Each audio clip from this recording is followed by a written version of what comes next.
Hi hello నమస్తే, నేను మీ శ్రీలతని. Welcome back to Kalyan Sri. ఇవాళ ఒక మంచి హెల్దీ రెసిపీతో మీ ముందుకు వచ్చేసానండి.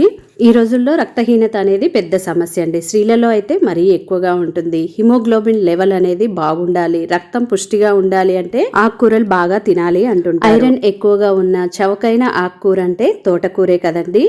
మంచి రుచినిచ్చి రక్తాన్ని పుట్టించే చక్కటి తోటకూర 100 గ్రామ్స్ తీసుకున్నట్లయితే 35 మిల్లీగ్రాముల ఐరన్ ఉంటుందండి. మన రోజుకి సరిపడినంత ఐరన్ వచ్చేస్తుందన్నమాట.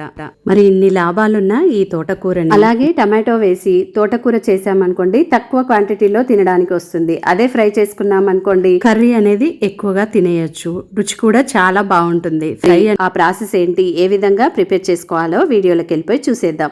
ముందైతే స్టవ్ ఆన్ చేసుకొని ఇలా మందపాటి గిన్నెను పెట్టేసి దీనిలోకి 2 స్పూన్ల వరకు ఆయిల్ని తీసుకున్నానండి. ఆయిల్ అనేది బాగా వేడెక్కిన తర్వాత 1 స్పూన్ వరకు పోపు గింజల్ని, అలాగే 1 స్పూన్ వరకు పెసరపప్పుని కూడా వేసేసుకుంటున్నాను. ఇలా పోపు గింజలు పెసరపప్పు వేసుకున్న తర్వాత 2 స్పూన్ల వరకు శనగపప్పును కూడా వేసుకొని, శనగపప్పు పెసరపప్పు అనేది కొంచెం కలర్ చేంజ్ అయ్యేలాగా దోరగా ఫ్రై చేసుకోవాలి లో ఫ్లేమ్లోనే.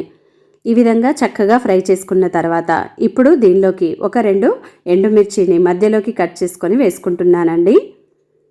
ఇలా తర్వాత 10 నుంచి 12 వరకు వెల్లుల్లిని కూడా పొట్టొల్చుకొని వేసుకొని ఇలా ఆయిల్లోనే ఫ్రై చేసుకోవాలన్నమాట.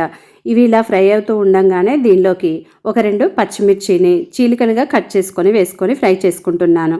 ఆ తర్వాత మీడియం సైజ్ ఉల్లిపాయని చిన్న ముక్కలుగా కట్ చేసుకొని స్టవ్ అనేది మీడియంలో పెట్టేసి ఫ్రై చేసుకోవాలండి. ఉల్లిపాయ అనేది త్వరగా మగ్గడం కోసం 1/2 స్పూన్ వరకు సాల్ట్ని వేసేసుకొని కలుపుకుంటూ ఫ్రై చేసుకోవాలన్నమాట. ఇలా ఉల్లిపాయ మిగతా పచ్చిమిర్చి అన్నీ కూడా దోరగా ఫ్రై అయిన తర్వాత 1/2 స్పూన్ వరకు పసుపును కూడా వేసేసుకొని, పసుపు అనేది పచ్చివాసన పోయేలాగా ఫ్రై చేసుకున్న తర్వాత పెద్ద సైజు 3 కట్టల వరకు తోటకూరను శుభ్రం చేసుకొని ఇలా వాటర్లో కడిగేసుకొని బుట్టలోకి వేసి రెడీగా ఉంచేసుకున్నానండి. మీరు కావాలంటే కొంచెం కట్ చేసుకోవచ్చు, నేనైతే ఇక్కడ అలాగే వేసేసుకుంటున్నాను. ఇలా వేసేటప్పుడు గిన్నె నిండుగా వచ్చేస్తుంది. 2 నిమిషాల్లోనే ఇదంతా కూడా మగ్గిపోతుందండి. ఇలా నిదానంగా స్లోగా అనుకుంటూ కలిపేసుకోవాలన్నమాట. ఫస్ట్ వేసేటప్పుడు కొంచెం ఎక్కువగానే ఉంటుంది, కానీ ఫ్రై అవుతూ ఉంటే దగ్గరకు వచ్చేస్తుందండి. ఆ తర్వాత మరి కొంచెం సాల్ట్ను, ఆకుకూరల్లో సాల్ట్ అనేది తక్కువగానే పడుతుందండి, మరి తోటకూరలో అయితే అంత ఎక్కువగా పట్టదు కాబట్టి చూసుకొని వేసుకోండి. ఇలా సాల్ట్ వేసేసుకొని మూత పెట్టేసి మధ్య మధ్యలో కలుపుకుంటూ చక్కగా ఫ్రై చేసుకోవాలన్నమాట. దీనిలో నేను ఇంకా మిర్చి పొడి అనేది వేసుకోనండి. ఇక్కడ వేసుకున్నటువంటి పచ్చిమిర్చి ఎండుమిర్చితోనే కారం అనేది సరిపోయేటట్టు చూసుకోండి. మీరు కావాలనుకుంటే మరి కొంచెం ఎక్కువగా వేసేసుకోవచ్చు.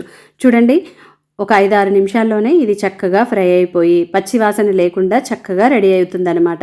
ఇప్పుడు స్టవ్ ఆఫ్ చేసుకొని సర్వింగ్ బౌల్లోకి తీసుకొని సర్వ్ అవుట్ చేసేసుకోవడమే. ఇంతే కమ్మని తోటకూర ఫ్రై అనేది చిటికెలో రెడీ అయిపోయింది కదండి.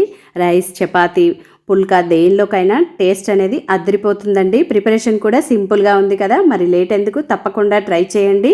మీరు కూడా ట్రై చేశాక మీకు ఎలా కుదిరిందనేది మంచి ఫీడ్బ్యాక్ని నాతో షేర్ చేసుకోవడం అస్సలు మర్చిపోవద్దండి.